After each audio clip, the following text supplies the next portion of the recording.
Thanks very much for inviting me along this morning to talk to you. I'm delighted actually to be here because I think the whole thrust of this conference is about changing communities, and I think it should become clear throughout the course of my presentation that there's a lot of overlap with the previous speaker.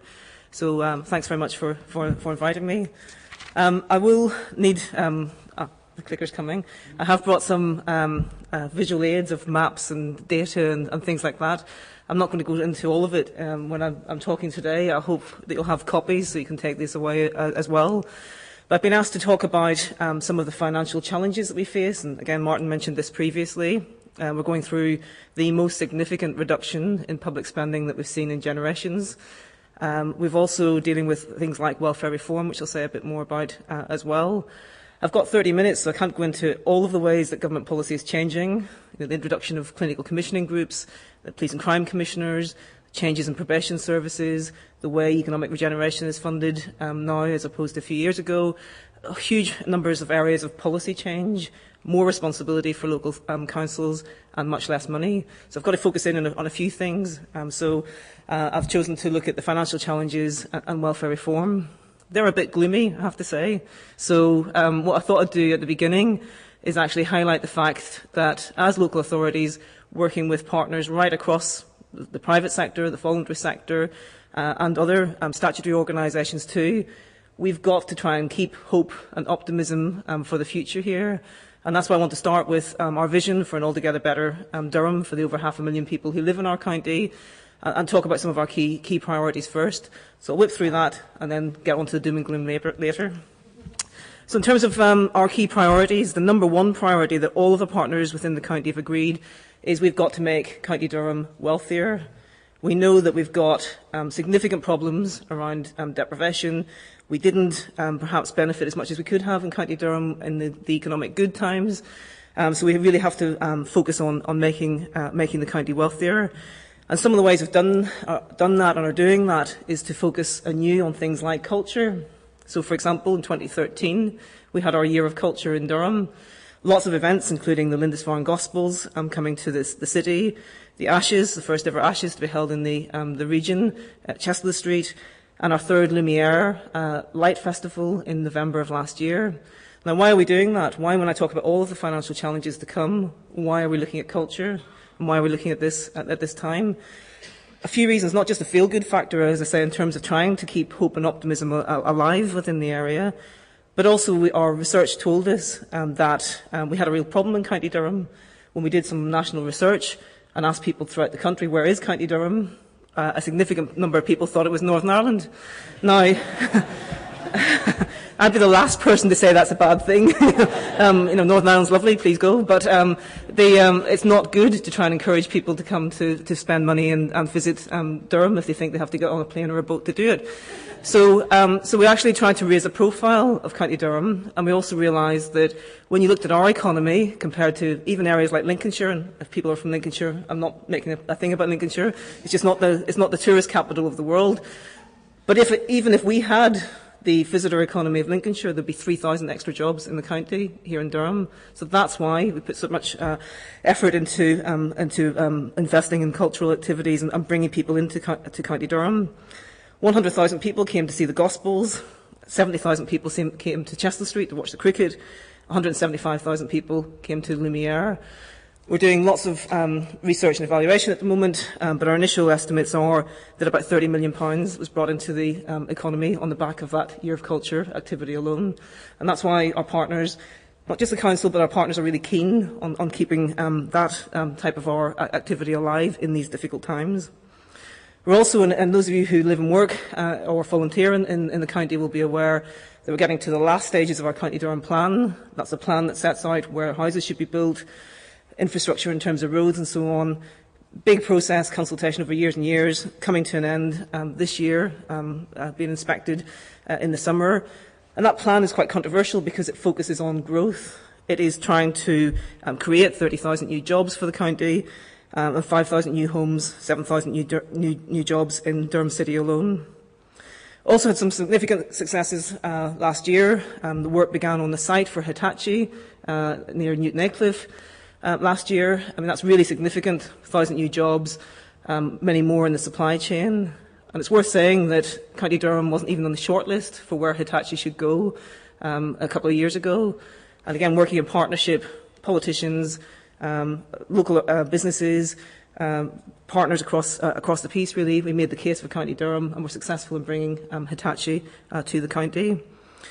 Freeman's Reach development too, really important sort of to secure 1,200 jobs within Durham City, and just a sign that even here, where the economic growth hasn't quite reached this from the southeast and so on, there's signs of confidence within the county, so that's really important.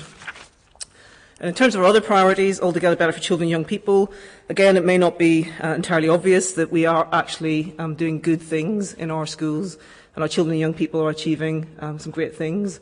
We've had 11 consecutive years of improvement at GCSE level. County Durham is now well above the national and regional averages for GCSEs. So again, sometimes doesn't get the profile it deserves. I thought it would be worth mentioning today as well.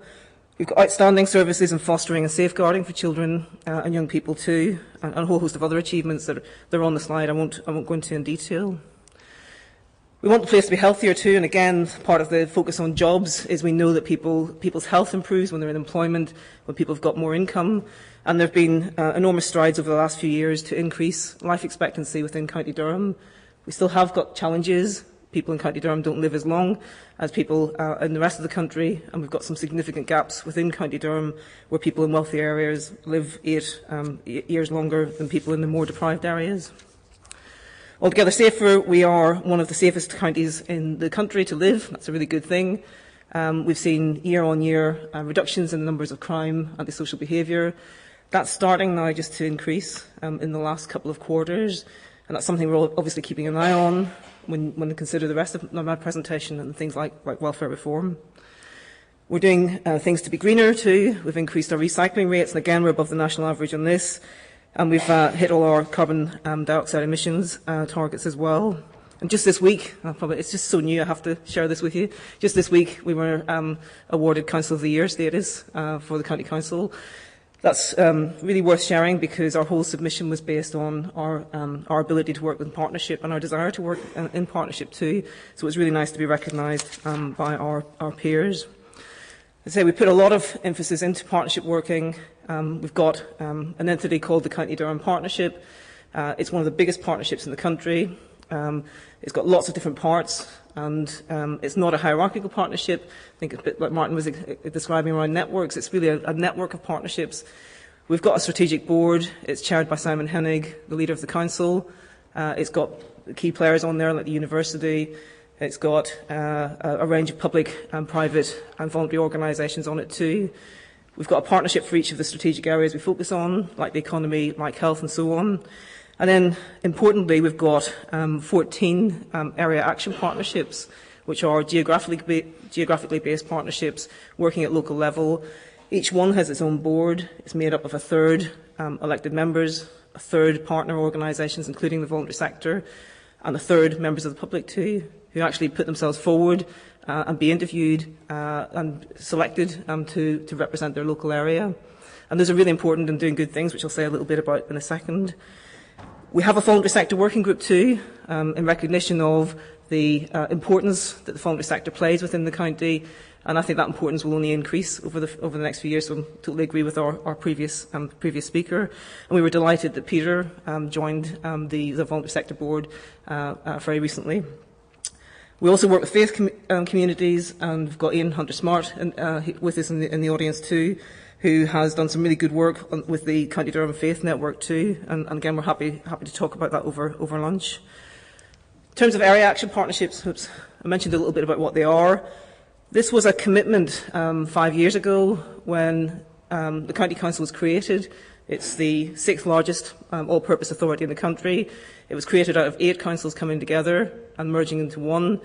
And there was a very strong political desire at that time to take some of the savings generated from not having 8 chief executives, 8 finance officers, 8 assistant chief executives, and actually using that money to invest in local projects. So the area action partnerships have got a significant amount of money available that they can determine where that money goes, how it's spent on local projects, and have autonomy over that decision making. I think that's helped us get people interested in AAPs. We've got 11,000 people who are actively members of the Area Action Partnerships, and they've engaged over 30,000 people in various different consultation exercises too. And those numbers are quite surprising in the local government context. They've got quite a lot of interest, and people have visited from Denmark, from America, and from Germany to see what we're doing. So in terms of the Area Action Partnerships, I mentioned that they've got autonomy over where they spend their money. They actually spend them, when you look at the projects, they're actually in line with our key strategic priorities. And what we've seen over the last 18 months or so is a move from spending most of the money on children and young people activities to address the altogether wealthier priority. And I think that's partly as a response to welfare reform, partly as a response to people realising that people furthest from the labour market really need help to try and get jobs. And that's happening at local level as well as the strategic level I mentioned earlier. So that's some of the good stuff. That's some of the things we want to continue. They're really important. We want County Durham to be wealthier. We want it to be healthier. There's lots of partnership activity and lots of work to try and say what do we need to do at a strategic level to make those things a reality in the future. But we are dealing with some very significant challenges, and I know that's what I've been invited to speak about this morning, so I better get on to that. Financial challenges. This is a graph from the Institute for Fiscal Studies. It talked initially about a 6-year squeeze on public spending. That's become a 7 and then an 8-year squeeze.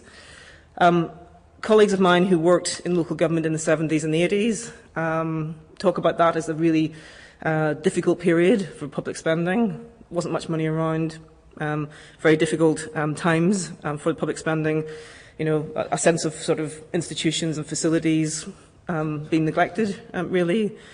But what this graph shows is actually that time, when you look at what changed in terms of public expenditure from year to year, in that time the worst that we saw was a 9% cut over 2 years. What we're facing now is a 17% cut over 8 years. So it's much, much more significant than what we saw in the 70s and 80s. And I think, I can really sort of look back at that and say there seemed to me, and maybe I'm wrong, but it seemed to me that there was much more public debate about what was going on at that time than there is now. And when I go out and talk to people about the scale of these challenges, it's kind of new. It's not, we know there's austerity, we know that there's public cutbacks, but do people really understand that this is the most significant cutback in terms of public expenditure that we've seen, certainly post-war? That's what we're dealing with. And also, I think when you look, I work in local government, so I'm particularly interested, obviously, in the local government finances and changes.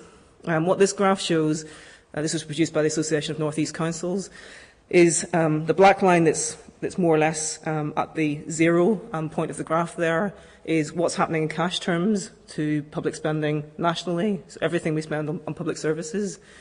And you can see, and again, that this has been in the press, that years of austerity, we're still spending the same amount of money on public services.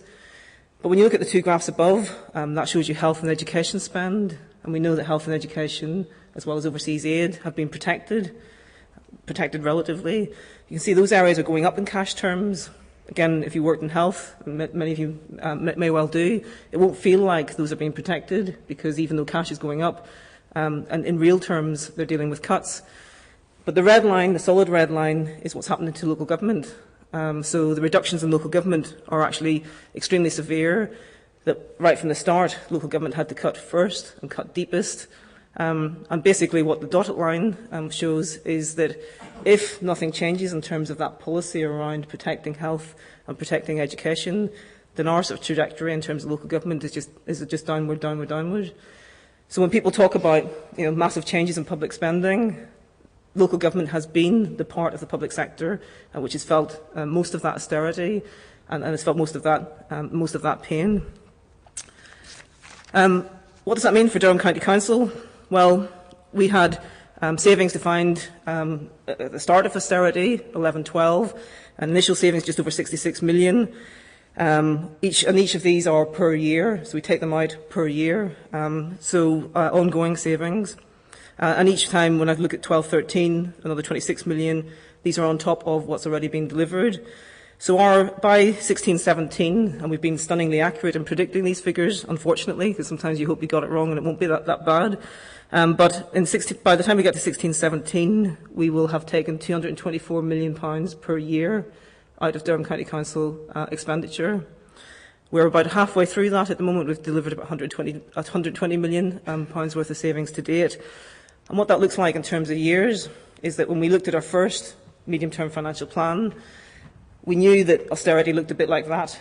We had to save a lot very quickly in 11-12, and savings in the next 3 years too. And obviously we're just about to start on 14-15, which was the fourth year that's mentioned there. Then we updated that when we got the next budget from government, and you have to save a bit more, and you add another year of austerity on the end. The next year, similar, add a bit more, austerity continues. What we've got now in the most recent budget we just agreed as a full council back in February is that. So not only is there a significant increase again in terms of the amount, the money that we have to take out of local services, but you can see that it's just continuing. It's actually adding to the targets from previously. So that's what the 224 million looks like. What we did as a council, and this is very much the politicians were very keen to do this. I'm not a politician, as you've heard earlier, but our politicians within the county council really wanted to say, if we're taking such significant amounts of money out of local services paid for by taxpayers' money, paid for by and obviously accessed by everybody who lives here, we can't just do that in isolation. We've got to consult people. We've got to tell people what they're facing. We've got to hear from people about where we can best make those savings. So way back in November 2010, we did a huge consultation exercise, involved more than 8,000 people, and we said to them, what kind of things do you want to protect, and where do you think we should find more savings? This is the kind of things they said. 2010, the top issue was winter maintenance. That might well have been because that was an ice age sort of winter, and we were out in November and December of that year and going through snow drifts to actually get to the venues and so on. So winter maintenance may have made it to number one on that basis, although it's still pretty high when we've redone it this winter, which was obviously very mild. We had repairs to roads and pavements, and then we've got some things like adult care, community safety, children's services. When I talk to colleagues in the south of England, that's quite different. That people don't tend to prioritise services for older people and children. It tends to be more the things that people see every day, the roads, parks, that sort of thing. But given that we spend 2/3 of our budget on social care for older people, education and social care for children, it's really significant, obviously, that our public say we should be protecting those services. And obviously the things that people want to take more out of is the back office stuff, the policy work, communications and those sort of things. They tend to be the things we spend much less money on, so they're not necessarily the solution to trying to find 224 million. So what we did back in 2010 is we said, right, we've got to protect frontline services wherever possible. We've got to take as much as we can from management, from support services. We need to look at efficiencies. We need to review fees and income to see where we can charge more for our services. But obviously we're mindful of the fact that there's many people who live within County Durham who don't earn a high income. We can't just put fees and charges up in the way that perhaps people can in other parts of the country, and try to reduce services as a last resort. We consult every year, but in 2012, what we did then was we said, right, maybe foolishly, we said, let's ask people how they think we're doing. Some people are very worried about that. What would we get back as a result? We've cut services, and then we're going to say to people, how do you think we're doing? And actually we asked people to rate us on a scale of 1 to 10. How well do you think we've delivered the 100 million or so at that time? And we got an average of 7 out of 10. People said, we think you're doing all right. I was talking to a colleague earlier, that's a mixed blessing, obviously, in terms of if you can cut this much and people say, well, we didn't see any impact yet, then how do you get across the sort of scale of what's to come? But for me, it's saying that we set out what we tried to do to protect frontline services wherever possible. So back to this year, the autumn, November, December of this year, we did further consultation, again trying to ask people where do you think we should cut. And we realised that we'd done some sort of experimentation with something called participatory budgeting. which again was quite risky, but we're seen as a leader on this in terms of the country, and we've had people from other countries visiting us to see this too. What some of the AAPs have been doing is to say, if we've got some money available for local projects, why don't we ask local people to say what they think is most valuable? So basically, we had experiments in Stanley and Crook with more than 1,000 people turning up to cast their vote for a community project. And that's really remarkable. There's more people are voting for that than they were voting in local elections, to be honest. So we talk about activism and getting people encouraged. We realise that actually there's a whole raft of people who would never come to a consultation event on the council's budget, but were prepared to come to say what they wanted to see locally. So in 14 events in November, just into the first week of December, we had 10,500 people through the doors. And we managed to get a third of them to sit and tell us what they thought about our cuts and where we should make savings in the future. And we've got about, just over 1,300 people. Actually, we asked them to sit around the table and play this kind of Monopoly game with us. So we had all of the council's services spread out around a kind of, it's not really Monopoly in case you want to sue me on this. It looked like a Monopoly board. But we had each of the services that we provide, and we asked people to say, do you think we should protect that one? Should we take more savings out of somewhere else? What do we get back? First thing was people saying to us, why are you having to make all these savings? They didn't know why. I didn't know you did anything other than collect the bins. So, what's all this thing about children's social care and so on? And then people sat around, and when we said to them, you've got to save 100 million, we actually had people calculating what each table had come up with. And in most cases, not all, but in most cases, people struggled to find the 100 million, and they had to come back and then talk again around the table, reprioritise. And you actually got a sense of some of the difficulties that elected members face, actually, that how do you actually balance social care against economic development? How do you balance services for the old against services for the vulnerable and so on? So we got a really sort of good kind of rich intelligence really from that exercise. And again, Whitting featured highly, but actually number one now for people was job creation. They said they wanted actually to focus on the sorts of things that will help build a better future.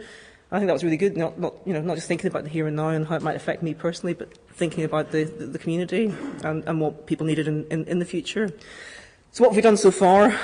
We have managed to take so far 64% of our savings from non-frontline services. That's not easy. I mean, that's not, the people who are employed in IT or HR and so on, they're doing real jobs. I'm not trying to say that because it's not frontline, it doesn't matter. But so far, we've been able to do that.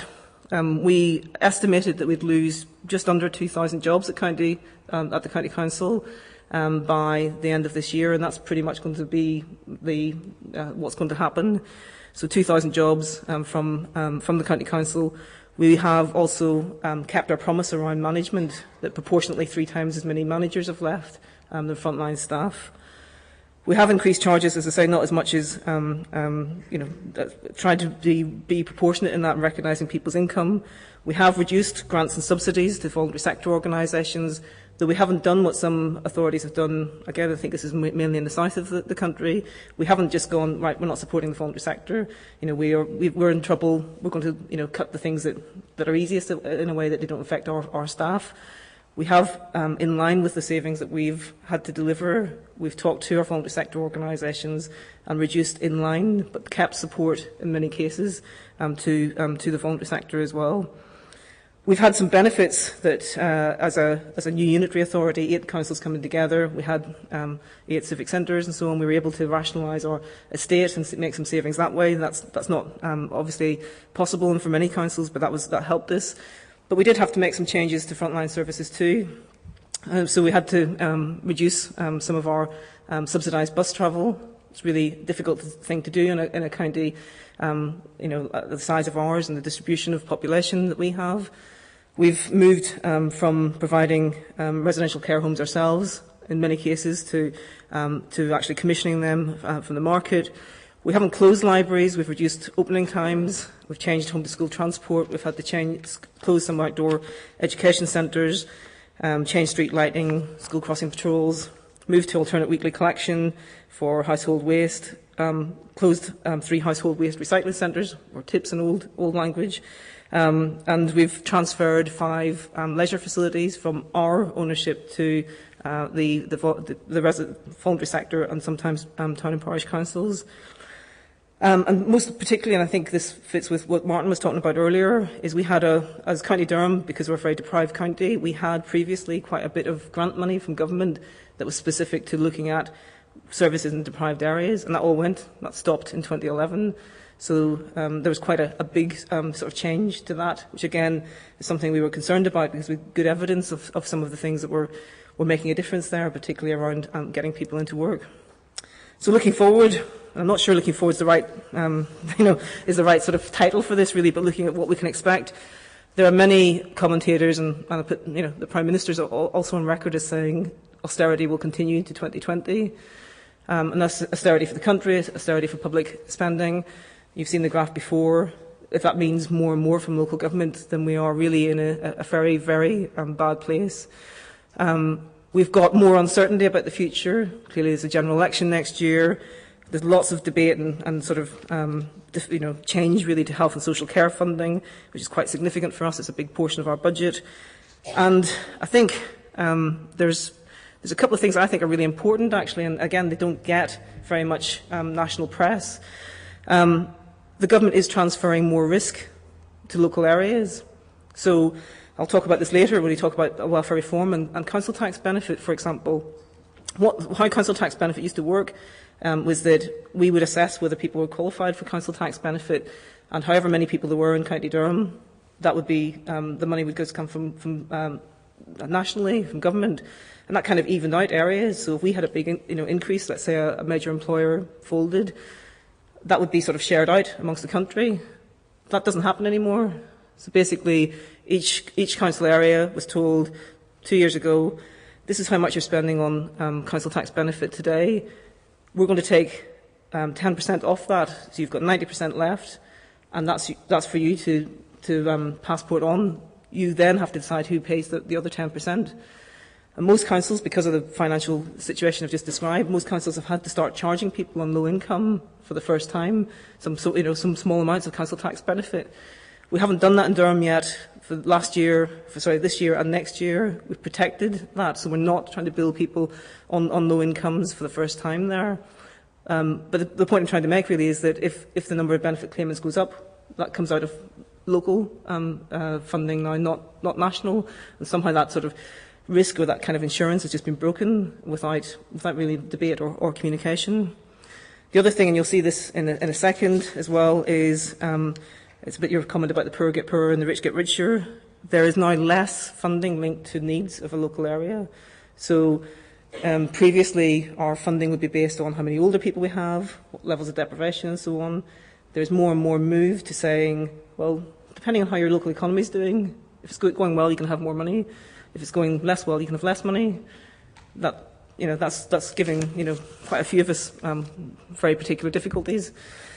This is a graph from the Local Government Association, who are just trying to point out to government that there are some things that the local government is struggling with that no amount of efficiency is going to overcome.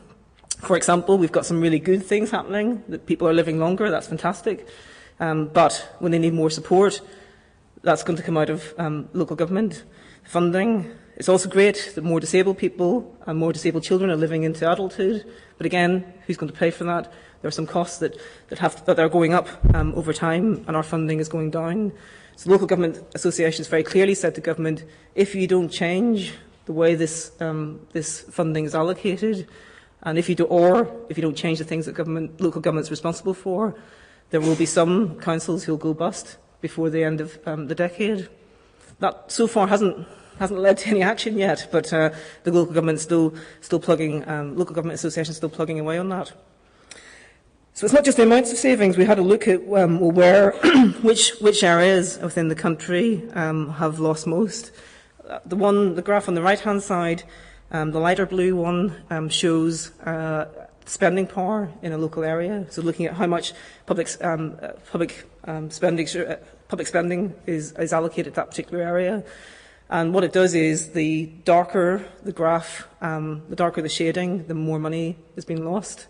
So I know there's a map of mainly England there, but you can see that County Durham is in the darkest category, so we've lost more per head of population.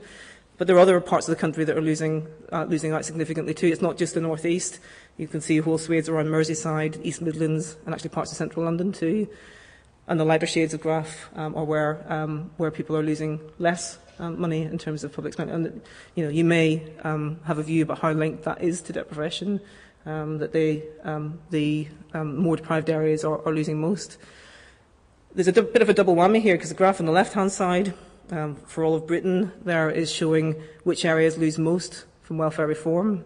And again, you can see that we're in the darkest area for that too. So more of our population losing income, losing money through welfare reform at the same time as their public sector organisations have lost most in terms of being able to deliver services and try and ameliorate some of the impacts of welfare reform. I just want to go on to welfare reform very, very briefly. Just give you some things which you can take away if you haven't seen them elsewhere, because I totally support Martin's comments about research in this. And what we've done with partners, again, locally, is try to piece together what all the impacts of welfare reform might be. I'm going to get a bit techie and policy wonkies here, but basically when as a council you make a decision to change policy, you've got to do something called an equality impact assessment on it. So you've got to say, how will this affect people? How will this affect women? How will it affect older people, ethnic minorities, etc., etc.? And obviously through that you get a sense of will this impact on people on low incomes more than high incomes, etc., etc. The government does that too, but I was really intrigued before I got angry, I suppose, but intrigued by the fact that when the Welfare Reform Act was going through Parliament, there was a line in that document to say it would not be helpful to do an impact assessment on welfare reform as a whole. They did do impact assessments on different bits, like the under-occupancy, like universal credit and so on. But there was actually a statement to say it would not add to our understanding to have an overall understanding of the impact of welfare reform. Personally, I think it would help enormously to have that, and we've tried to build that at local level and try and piece that together. So it's really good to see some. In this case, it's a university, Sheffield Hallam University, tried to piece together what all of the various different impacts of welfare reform might be. And again, looking at things like incapacity benefit, tax credits, council tax benefit changes I've just mentioned, etc. They've tried to look at what's the average impact of that policy change in terms of the income of the average working age adult. And across the country, it's a £470 a year change. Now, I have to say this is assuming that changes in welfare benefit isn't, if somebody loses benefit, if they haven't replaced that income with earned income elsewhere, then this is the kind of loss that there would be. And I also have to point out that a lot of the things like universal credit and some of these changes, we haven't seen the full impact of welfare reform yet because of the delays in national policy. And so when I talk to Peter and visited food banks and so on and see what you're dealing with now, and we're dealing with now, this is the very beginnings of these changes, that the biggest ones are yet to come. And when you look at that by region, so that was a national picture. When you look at it by region, the impact is not uniform, as you'd imagine. There are two regions of the country that lose out most jointly by £560 a head rather than the £470 nationally, and those two are the North East and the North West, and that corresponds with the graph I showed you earlier. What that means in economic terms, when you think of, we think that by 16-17, the County Council as one organisation will be spending close to £500 million a year less than it did previously. This is the economic impact of the welfare reform changes within the region. £1 billion a year less going into the region, and we know that people on benefits tend to spend their income locally. And for County Durham, it would be £188 million per year loss to the economy too. And the bit at the bottom just points out that we're dealing with the first £40 billion that was announced nationally in welfare reform.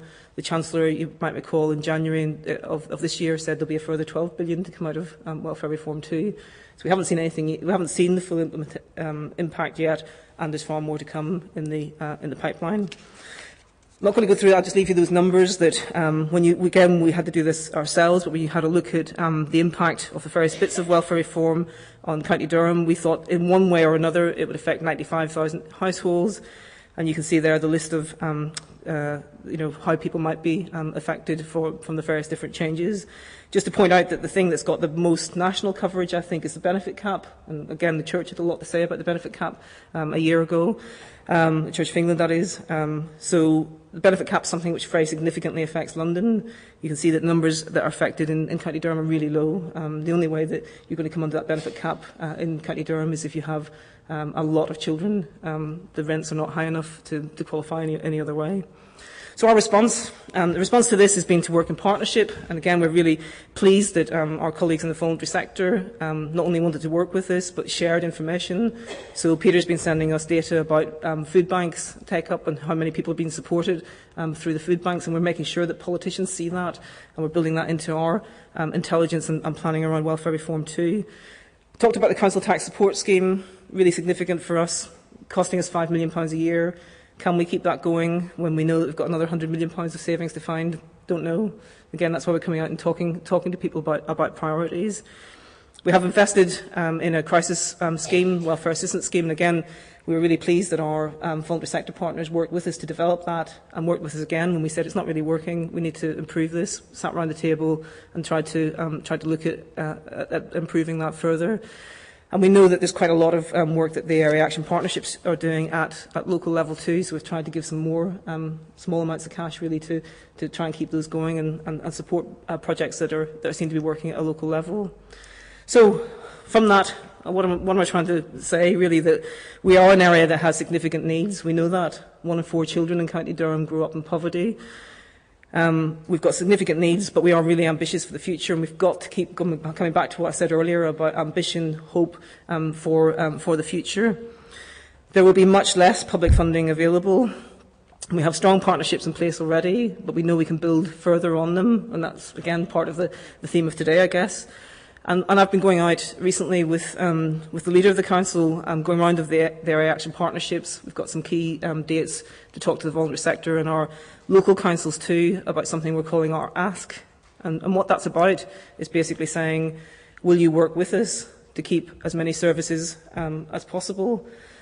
Now, we're not starting from scratch in County Durham. As I said earlier, we've transferred a couple of leisure facilities to the voluntary sector.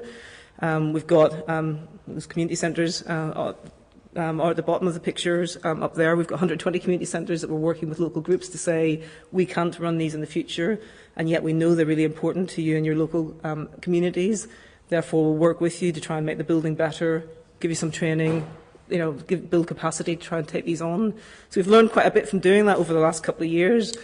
We've also been talking to our local town and parish councils. There's more than 100 of those in County Durham. And instead of a few years ago us saying, well, you do that, we do this, we just get on and do our own thing, we're trying to sort of work better and say it really doesn't matter who does things as long as they get done for residents. And again, we've got examples of that throughout the county.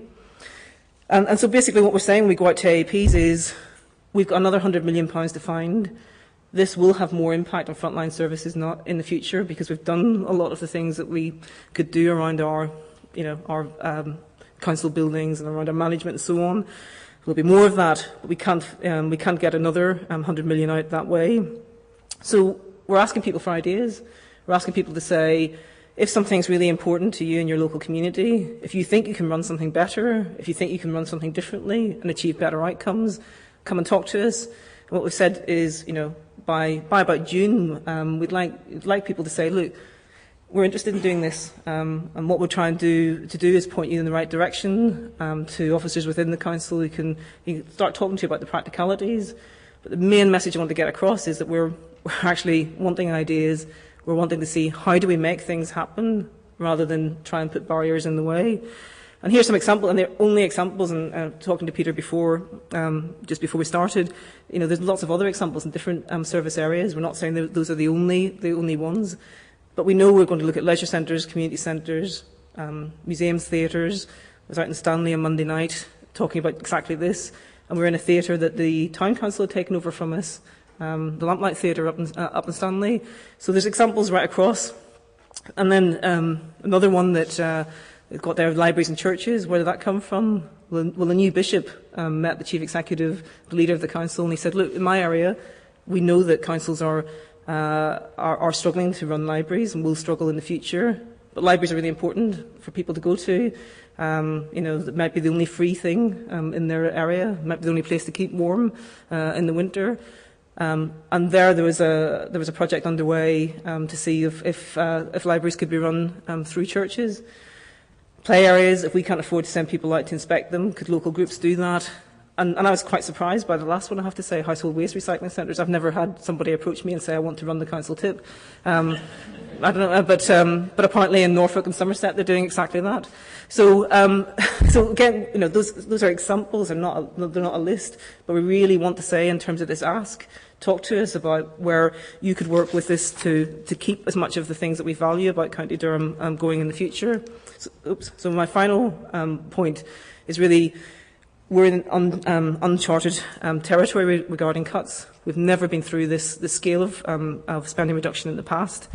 And in fact, the only country that's sort of held up for doing this in the past was Canada, that did I think it was a 10% reduction across the board. Did things like shut brand new hospitals and things in I think it was the 90s.